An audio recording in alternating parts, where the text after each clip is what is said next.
চ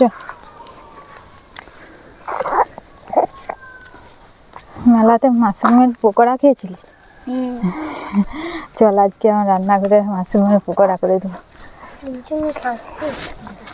খেতে দারুণ লাগে। টুনটুনি টুনটুনি টুনটুনি টুনটুনিটা বদমাশ হয়েছে আজকে মাশরুমের পকোড়া খাওয়াবো তোকে আমি। চল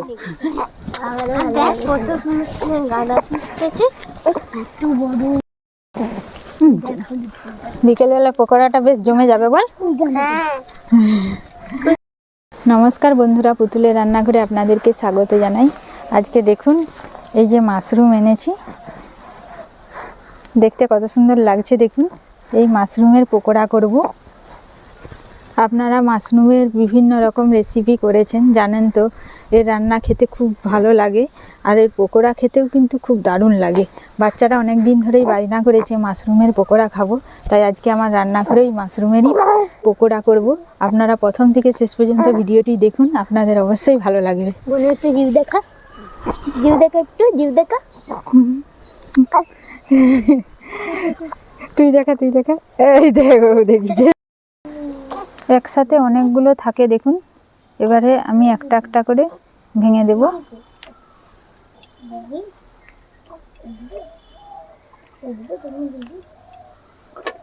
সমস্ত মাশরুমগুলো এভাবে আমি ভেঙে ভালো করে ধুয়ে নেব।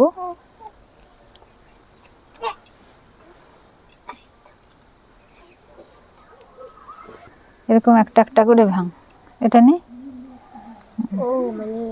একটা একটা করে ভাজা হবে, তাহলে তো অনেকগুলো হবে। হ্যাঁ, গড়াগুলো একটু করে কেটে বাদ দিয়ে দেবো ছুরিয়ে করে। না, হাত কাটা হয়ে যাবে। কি সুন্দর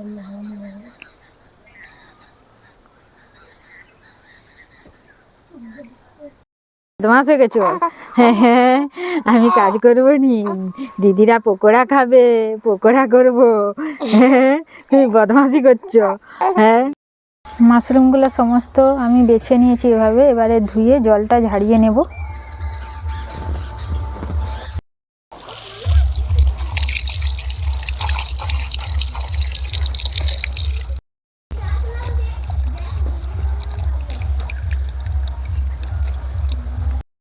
মাশরুমগুলো ভালো করে ধুয়ে নিয়ে চলে এসেছি।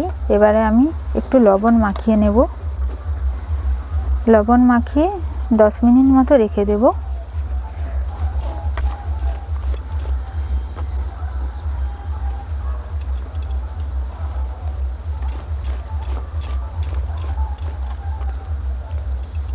এবার আমি ব্যাটারটা রেডি করে নেব। মাশরুমের পকোড়া করার জন্য আমি একটা পাত্রে দেখুন বেসন নিয়েছি, পরিমাণ মতো বেসন নিয়েছি। এবারে আমি স্বাদ মতো লবণ দিয়ে দেব।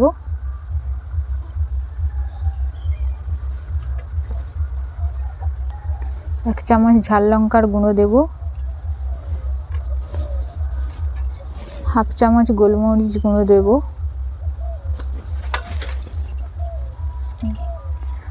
জল দিয়ে আমি ব্যাটারটা রেডি করে নেব।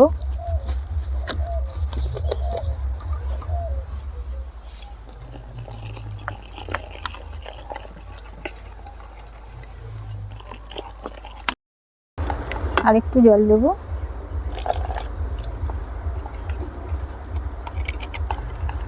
বেশি পাতলাও করব না আর বেশি মোটাও করব না, মিডিয়াম রাখবো। দেখুন ব্যাটারটা এভাবে করেছি। ব্যাটারটা আমার রেডি হয়ে গেছে। এবারে আমি পকোড়াগুলো ভেজে নেব। মাশরুমের পকোড়া ভাজার জন্য আমি কড়াতে তেল দিয়ে দেব।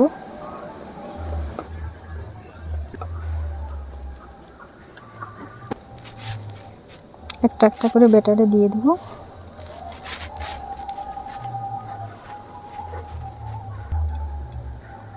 তেল গরম হয়ে গেছে, এবার আমি দিয়ে দেব।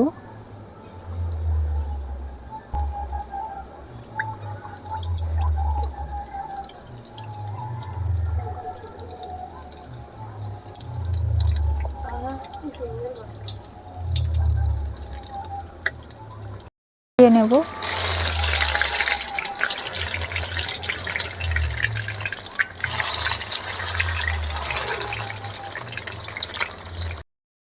লাল করে ভেজে নিয়েছি, এবারে আমি তুলে নেব।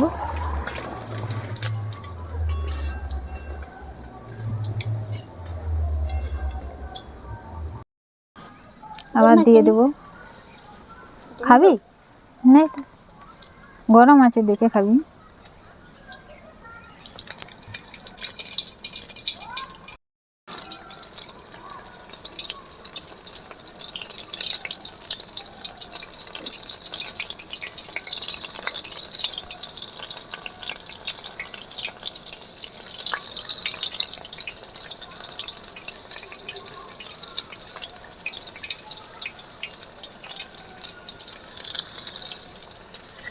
ভাজা হয়ে গেছে, এবার আমি তুলে নেব।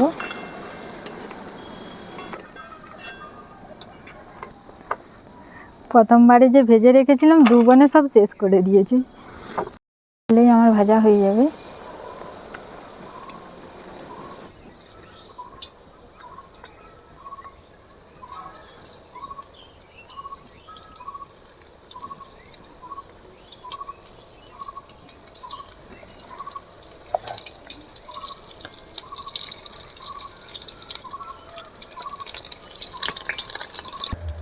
সমস্ত ভাজা হয়ে গেছে, এবার আমি তুলে নেব। তোরা বসে যা, আমি নিয়ে যাচ্ছি।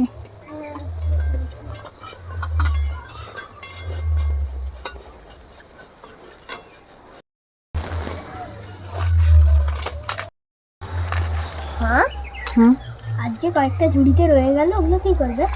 ওগুলো বাড়িতে গিয়ে ভাজবো। গরম গরম ভেজে দিলে খাবে। ঠাকুমা বাকি আছে, কাকিমা আছে, দিদি ভাই আছে। ওই যে বিট নুন দিবে, বেটে নুন দেবো? আমাকেও দিবে একটু বিট নুন দেবো। উপরে ছড়িয়ে দেবো, বসে। আমাদের সাজিয়ে দেবে। আর দেবো?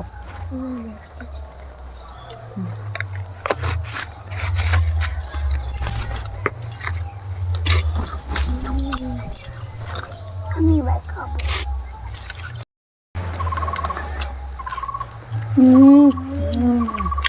দারুণ লাগছে। আমি একটা টেস্ট, বেশ মুচমুচে হয়েছে বল।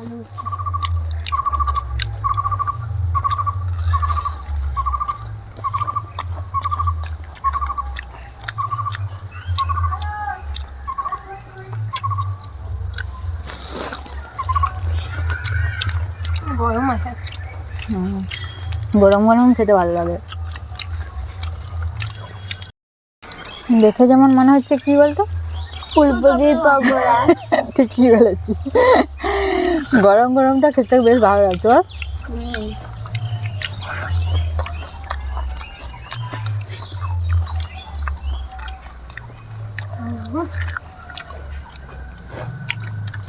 রিমির পাত ফাঁকা হয়ে গেছে।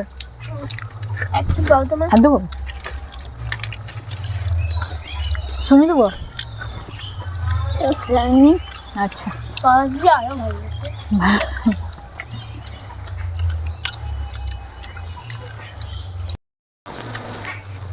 এই মাশরুম বাজার থেকে কিনে এনে পকোড়া করেছি। আপনারা তো জানেন এই মাশরুম চাষ করা হয়। আর বিকেলবেলায় এইসব টিফিন খাওয়ার জন্য খেতে কিন্তু অসাধারণ লাগে। গরম গরম চায়ের সাথে তো খেতে দারুণ লাগে। আপনারা বাড়িতে এভাবে বানিয়ে খাবেন, খুব কম সময়ে তাড়াতাড়িভাবে আপনাদের টিফিন খাবার জোগাড় হয়ে যাবে। বাচ্চারা তো খেতে মানে খুবই ভালোবাসে এই মাশরুম। আর এমনিতেও তরকারি করেও খাওয়া হয়, আমরাও বাড়িতে রান্না করে খাই। আর দুটো দিই সুমি,